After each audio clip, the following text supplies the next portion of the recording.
So you want to start a food business. Maybe you've got an idea for a product, maybe you haven't.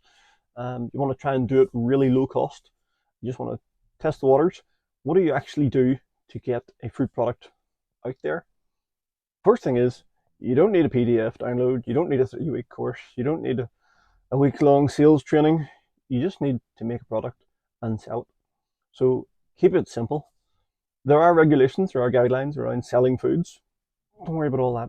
Don't worry about the whole sales techniques and websites and complex packaging and all the ingredients and new product development and shelf life testing, and forget all that for now. Do one thing. Make a product, sell a product. It's two things. Do one thing at a time. Make a product, sell a product. First thing to get past is your idea of what a product is. Most people imagine food manufacturers or becoming a food manufacturer means you're buying loads of ingredients and you're doing some product testing and you're combining it and then analyzing it and making notes and putting it on the shelf and trialing it and testing it, and forget all that. You just want to get a product off the ground. A product can be anything. Download a recipe off the internet, make the product, sell the product. One thing at a time. Make it and sell it. Does it sell? Can you do it again? Now, you can't go out to a market or a shop and try and sell one product. Give it to your friends and family, let them try it. It doesn't even have to be raw ingredients. I made cookies before Christmas that were nice. My wife didn't like them. They weren't her cookies, but they weren't high quality cookies made with fresh ingredients of butter and flour and all the rest. It was a cookie mix. I bought good quality chocolate. I don't like cheap milk chocolate, it's too greasy. I like really cheap white chocolate. Those cheap white chocolate mice you get in kids' sweetie bags, they're lovely. Leave a layer of grease on the top of your mouth. You can scrape it off with a spoon. Run. But the chocolate's lovely. I like good quality milk chocolate, but I bought a cookie mix because I priced the cost of ingredients to make cookies, and it was going to work out about £1.50 per cookie, unless I was buying the contents in huge bags, like way over 25 kilo bags. And I didn't want to make that many cookies up for Christmas. But I bought a cookie mix. I think it was 40 quid for about 12 kilos. So still dear enough, but I could turn out cookies for a few pence with added good quality chocolate, which turned them into a better cookie. And they sold, and they were great. And it was just a thing I wanted to do up to Christmas, just to boost sales and give them something additional to talk about over just the regular shortbread. I have a whole new packaging line coming out this year, but last year there was nothing exciting to talk about, so I brought some cookies out. But I developed a new product. I brought out a line of cookies. I didn't invent a cookie. I didn't spend weeks working on formulas and testing it. Went on to wholesalers and like, oh, cookie mix, cheap, I'll buy it. Tried it, it worked, it's great. Might not have worked, might have been out 40 quid. Might have had a lot of cookies sitting in the house to eat that only I could eat because the wife didn't like them. Don't get hung up on products and product development and comparing yourself to other manufacturers. Is there a difference between me as a biscuit manufacturer who makes shortbread and Walkers who sell pallet loads worldwide? Not on paper. On paper, food manufacturer in the category, food manufacturer Iconic Biscuits, food manufacturer Walkers. Yep, they make a lot more money than I do. They've got hundreds, if not thousands, of employees. But on paper, you're just a food manufacturer. Would you call yourself a baker? I don't like calling myself a baker because I know bakers and they have a whole range of knowledge and experience and make tons of products. I just know how to make shortbread. I only know how to make one type of shortbread. I can make my shortbread, that's it. So people call me a baker, and it's on paper. I call myself a biscuit manufacturer. I know how to make one biscuit, that's it. But I've been doing it for 5 years and I do sell them around the world, just online. People love them. Lots of people don't like them. They don't like it. It's not their granny's biscuit. It's not as good as somebody else's biscuit. It's not their favorite one. You find the people who like your product and you sell to them. You don't sell your product to everybody. Not everybody will like every product. It's not possible. So get past the idea of what a product is. It could be just a mix. There's loads of really successful fudge makers out there who buy a bag of fudge mix and add water to it. They don't stand for hours stirring and boiling and getting sugar to the right temperatures. You just buy a mix. Add water, and sometimes they'll add additional ingredients down the line. They'll add some raisins or nuts or whatever it is, and they'll try things with it. And if it doesn't work, that's not the end of them at the fudge maker. It's the end of that product. Loads of big companies trial products all the time. They run them. This is in Northern Ireland here. We're the trial area for Mars. So we get all sorts of weird, interesting biscuits and bars and things that appear for 6 months or a year and then disappear again because not enough people bought them. Different countries, small countries become the test beds for big companies to trial a product. It's just a way of testing it. See, does enough people like it? And if they don't sell it anymore. It's not the end of the company. So you have to get past your sense of self-worth and attaching that to your product. You're going to trial a product, you're going to see what it's like. So get a product, recipe off the internet, mix from wholesalers, buy the ingredients in Sainsbury's. My shortbread was made with ingredients from Sainsbury's. Start, make it, and then sell it where you don't need food regulations, or you need food regulations, where you don't need food certificates. School, faiths, churches, sell it for charity. You're just making it at home and selling it, and you're selling a few for charity. It's when you start selling hundreds and thousands of them, there's a risk that you can poison people, and then you can poison people at scale. That's what the food regulations are about.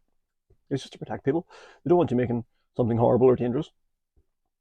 So make a few, just make a few products, trial them on your friends and family. They'll be nice. They'll tell you they like it, or it's okay. Make it better, tweak it, do whatever. But sell one. Sell one to a complete stranger. Then you've got a product. And then sell some more. And if you can sell enough and keep going, then congratulations, you're a food manufacturer. Get yourself some certificates, or a certificate. In the UK here, you just need the one. You need a hygiene certificate. You register with the local council.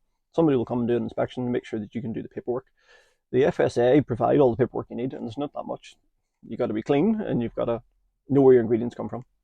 So it's so they know you're not buying plastic pellets instead of rice pellets from some dodgy bloke down the road who got them off the back of a lorry. If you've got a registered wholesaler and you've got a or a supermarket, that's fine. Just put on Sainsbury's. My supplier's still Sainsbury's for quite a few things because I only need small amounts of particular flavors for different products. When I come to buy flour, I buy from a large manufacturer, a large wholesaler who is BRC registered, as high a food grade quality as you can get.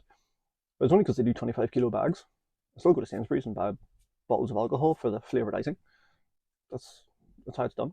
You just put that in your paperwork, Sainsbury's, 700ml bottle, and note down the shelf life. It's written on the bottle or the batch code that's on it, and that's it.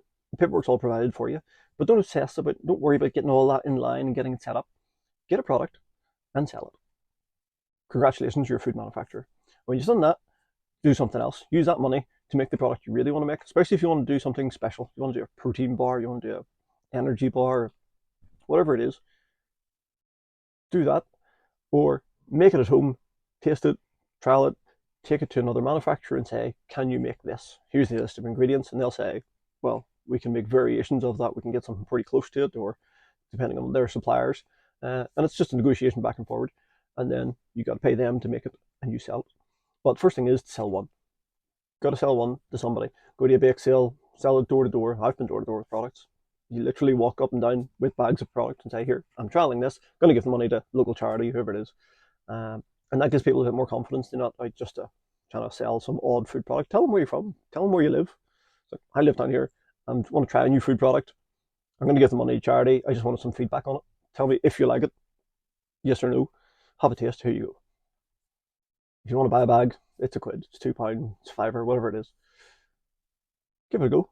People will pay for it, sometimes just to give money to the charity. But it gets the product in their hand and gets you feedback. And that's all you're trying to do. Do we like it? And when you know they like it and they will buy a second one, then you're onto something. Then you're looking at repeat customers. And when you've done that a few times, and you ring up the council and say, I want to be registered, do the paperwork, then you go to a market and you pay £20, £25, maybe even £40. You go to a big market and you get a stall. You get a table and you put a tablecloth on it, set your product on it, and see what sells. And more importantly, see who buys. And then you're onto something. And you're literally up and running. You're now a food manufacturer. Now, you can spend 10 grand on sales courses, and you can learn how to shake hands and do eye contact and make sure that everybody in the room knows when you're about to speak and what you're about to say, and have them all prepped and prepared and know everybody in there and do all sorts of body language analysis and this kind of thing.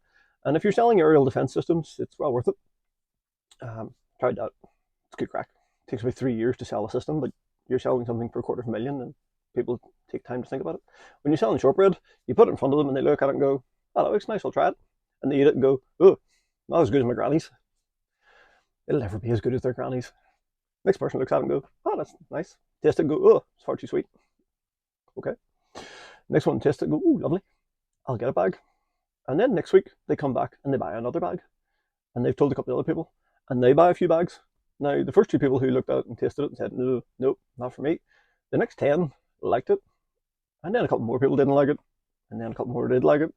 And at the end of a few markets, you've got an audience, you've got a majority of people who liked it because you were at the right markets in the right time, and you work out who was buying it. And the more you watch those people buying it, you realize, oh, it's all kids who buy it, it's all grannies, it's all mums, whoever it is. That's your target market. So you're not making a product for everybody, you're making a product for a group of people. You can do all the analysis you want on it and call it all the fancy names you want, your target demographics and your breakdown of analysis of who it is and what their traits are and what their affinity metrics and all are. Don't worry about all that. Make a product, sell a product. When you know who buys it, sell it to the same person.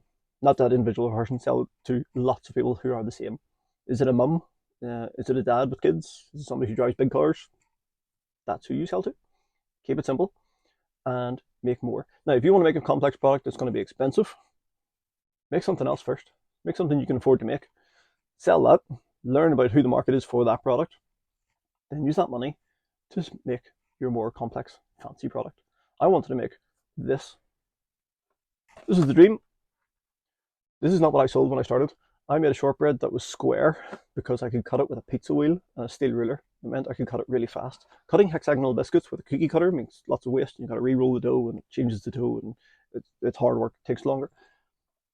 That wasn't even the first box. I don't know where the first box is. It's right here somewhere. That's the, I think that was about the fourth box. Came with a sticky, put a sticker on it that I printed off in my Epson printer. Eventually, got to this, but the first boxes look dreadful. Oh, there's it's horrifying state of that. Cardboard tubes, sticky label around the top, another sticky label around here. That's one of the better boxes. There was an uglier range before that. You know what? It sold. People looked at it and went, homemade shortbread, yummy.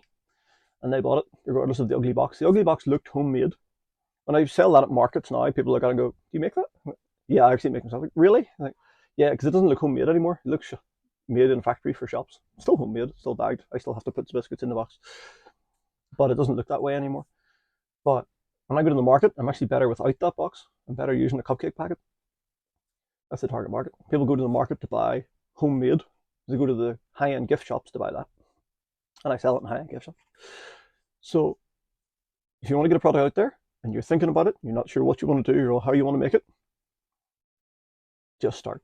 Get a product, make something, buy a mix, download a recipe, make it, and sell it. When you do that, repeat and keep going. And when you start selling in locations where you need food regulations, register yourself, do the paperwork. It's not hugely complex. There's lots of resources for it. I have blog posts about it. You can have a look, ask some questions in the comments if you want to know. I can tell you about the UK regulations. I can look up some of the other countries. But that's how you do it. There's no secret sauce. There's no multi-week course to try it. And you don't need PDFs and books and a college education. Just make a product, flog it to a stranger, and you're off. Congratulations, you're a food manufacturer.